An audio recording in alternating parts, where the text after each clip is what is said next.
Assalamualaikum warahmatullahi wabarakatuh. Saya Dorogo dari kelas 1.2 SMA Malhayati. Jadi kali ini saya akan menjelaskan dan membahas mata pelajaran informatika bab kelima, yaitu yang judulnya pengembangan aplikasi dengan library kecerdasan artifisial atau AI. Dari pengertian dulu, yang pertama, aplikasi mobile atau perangkat lunak adalah hal yang terpasang pada ponsel kita, terus kemudian pada komputer, atau diakses secara online nih, lewat peramban. Pengembangan aplikasi adalah pengembangan yang tadinya nggak ada, jadi ada gitu. Dan ini tujuannya adalah untuk mempermudah aktivitas manusia.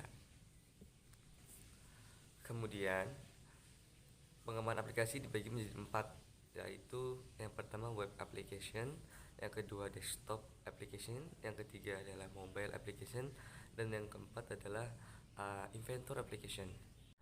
Oke, yang pertama adalah web application. Web application ini adalah pengertiannya aplikasi yang dikembangkan dengan tujuan dapat diakses menggunakan jaringan komputer dan internet melalui protokol HTTP.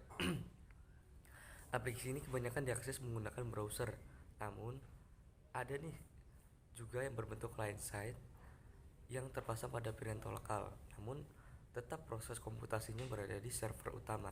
Fungsi dari web application adalah aplikasi ini dikirim menggunakan URL browser web yang terhubung dengan aplikasi secara aman dan nyaman. Nah, contoh dari web application ini adalah ketika kita ingin tahu cuaca di sekitar Jalan Raya Gongseng. Hal yang pertama kita lakukan adalah yang pertama itu kita buka di browser cuaca gitu. Kemudian setelah proses selesai, kita klik halaman yang paling pertama atau situs yang paling atas cuaca gitu. Kemudian setelah dibuka, kita masukkan daerah atau wilayah yang ingin kita tahu cuacanya, yaitu kan di Gongseng ya, di Gongseng. Setelah kita masukkan wilayahnya, kemudian web cuaca tersebut akan memproses dan menampilkan kembali cuaca yang kita tuliskan gitu. Jadi sesederhana itu prosesnya. Kita lihat di web application ini yang perlu diperhatikan adalah cuaca itu ada halaman webnya, kemudian ada halaman HTTP-nya, dan ketiga ada piranti lokalnya. Piranti lokalnya ini adalah GPS ya, GPS. Dan yang keempat adalah server utamanya. Jadi server utama itu adalah tempat atau hasil yang akan ditampilkan kepada pengguna gitu. Kemudian letak AI-nya adalah ketika si server utama ini memproses kembali ke piranti lokal, yaitu melalui GPS sebagai perantara, dan dikembalikan lagi ke server utamanya. Yang kedua itu adalah desktop application. Jadi pengertian desktop application ini adalah aplikasi yang dikembangkan dengan tujuan implementasi pada komputer desktop atau piranti lokal komputer. Aplikasi ini tuh harus dipasang terlebih dahulu di piranti lokal komputer. Kemudian setelah terpasang, aplikasi ini akan berada pada memori pada piranti lokalnya gitu. Jadi kesimpulannya itu aplikasi desktop ini merupakan jenis aplikasi yang dijalankan secara langsung di komputer dan memerlukan proses instalasi terlebih dahulu sebelum digunakan gitu. Nah, fungsi dari desktop application ini adalah salah satunya kita dapat menyimpan informasi secara aman, kemudian data pribadi kita terjaga secara privasi karena aplikasi desktop ini tidak terekspos di web ya, di halaman web. Poin pentingnya dari application desktop ini, yang pertama dia tuh harus terpasang terlebih dahulu di piranti lokal dan nggak bisa berjalan kalau belum bisa terpasang. Kemudian yang kedua, data dan fungsi itu bakal tersimpan atau terekam di memori dari piranti lokalnya. Dan yang ketiga, dia itu kalau nggak ada jaringan nggak masalah gitu, tetap bisa digunakan gitu. Nah, contoh dari desktop application adalah AI Cleaner Pro. Jadi itu suatu aplikasi yang ada di komputer tapi belum bisa terpasang gitu. Jadi kita harus pasang terlebih dahulu atau kita download terlebih dahulu. Kemudian setelah terpasang, AI Cleaner Pro ini akan fungsinya adalah menghapus atau membersihkan file-file sampah yang telah tertimbun, yang telah banyak berada di komputer kita. Kemudian letak AI dari aplikasi AI Cleaner ini yaitu ketika kita ingin menghapus, diberikan sebuah opsi untuk menghapus semua atau dipilih sesuai keinginan kita. Dan letak AI-nya lagi, dia akan menampilkan sampah-sampah yang sudah bersih dihapus dan sampah-sampah yang masih bisa dikembalikan lagi gitu. Selanjutnya yang ketiga adalah mobile application. Jadi dari pengertiannya, mobile application ini adalah perangkat lunak yang dirancang secara khusus untuk dijalankan pada perangkat mobile seperti ponsel, tablet, dan smartwatch. Aplikasi ini dapat diintegrasikan atau disatukan ya dengan fitur-fitur canggih pada perangkat seperti GPS, terus kamera, sidik jari gitu ya. Kemudian perkembangan aplikasi mobile didukung juga oleh platform distribusi seperti Play Store dan App Store gitu, serta alat membantu pengembangan seperti IDE (Integrated Development Environment). Jadi fungsi dari mobile application ini adalah untuk mendukung fungsi suatu aplikasi, di mana menggunakan GPS, sensor sidik jari maupun kamera.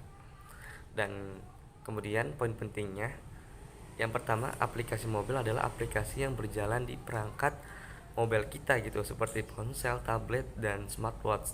Terus yang kedua, yaitu dapat disatukan, diintegrasikan dengan fitur perangkat seperti kamera, sidik jari, maupun GPS. Contoh dari aplikasi mobil yaitu Strava, aplikasi Strava. Nah, Strava ini bisa diintegrasikan dengan GPS, kemudian dengan sidik jari maupun kamera di HP kita maupun di smartwatch gitu dan di tablet. Jadi penggunaan Strava ini yang pertama, kita nih harus memasang dulu, menginstal dulu di HP kita contohnya ya, dan kemudian mengisi data pribadi seperti jenis kelamin, nama, kemudian alamat, kemudian umur, berat badan, dan tinggi badan. Kemudian Strava ini AI-nya bakal menyimpan dan memproses data pribadi kita gitu. Kemudian yang ketiga, selanjutnya pengguna kemudian memilih jenis aktivitas seperti lari, badminton, kemudian berenang. Contohnya adalah lari lah ya. Contohnya adalah lari. Kemudian Strava akan menggunakan GPS nih untuk merekam rute kita, waktu kita, jarak kita, dan AI kemudian akan mempelajari, memproses aktivitas kita gitu. Kemudian setelah selesai, AI akan mengirimkan pemberitahuan melalui aplikasi Strava ini gitu, dengan tampilan kecepatan, kemudian detak jantung kita, rata-rata kita, jarak kita, dan waktu kita gitu. Dan yang terakhir adalah Inventor Application. Jadi aplikasi Inventor ini adalah perangkat lunak berbasis web yang digunakan untuk membuat suatu aplikasi secara mudah di Android maupun di iOS nih, terutama bagi pemula, karena dengan cara tekniknya itu cuman drag and drop. Nah, yaitu cuman memindahkan blok-blok pemrograman visual gitu. Aplikasi Inventor dikembangkan oleh MIT atau Massachusetts Institute of Technology dan bersifat gratis ya, secara umum, open source. Nah, gitu. Kemudian fungsi dari aplikasi Inventor ini memungkinkan pemrograman komputer pemula dapat membuat aplikasinya di atas Android atau iOS gitu ya. Nah, contoh dari Inventor adalah MIT Inventor gitu. Jadi itu adalah web ya, web. Yang pertama dia web, terus bisa dibuka secara umum dan online gitu ya. Dan cara kerja dari MIT ini, pengguna pertama membuka platform app Inventor dan login menggunakan akun Google. Itu yang pertama. Yang kedua, klik new folder atau halaman baru ya, new folder itu. Kemudian kita beri nama nih folder kita atau beri nama aplikasi yang ingin kita buat gitu. Dan yang ketiga, kita melakukan desain antar muka, itu desain dengan menggunakan teknik drag and drop. Kita membuat desain muka suatu aplikasi yang kita buat gitu. Entah kita menambahkan buton, menambahkan layout, menambahkan waktu dan lain-lain. Dan yang keempat adalah membuat aksi perintah ya, membuat perintah dari desain visual yang telah kita masukkan di aplikasinya gitu. Jadi kita setelah mendesain, kita membuat pemrograman agar desain itu bisa berfungsi gitu. Jadi kita mengontrol desain-desain ini bisa berfungsi gitu dengan lakukan pemrograman. Yang kelima adalah menguji nih aplikasi ini sudah bisa digunakan atau belum sebelum kita install gitu, sebelum kita sebarkan gitu. Jadi kita harus diuji dulu aplikasinya menggunakan MIT EI2 Companion di HP atau Android ya.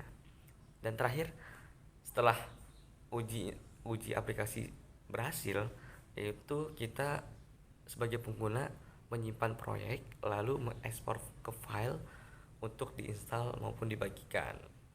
Jadi terakhirlah kata kunci dari App Inventor ini, dia tuh berbasis web dan online.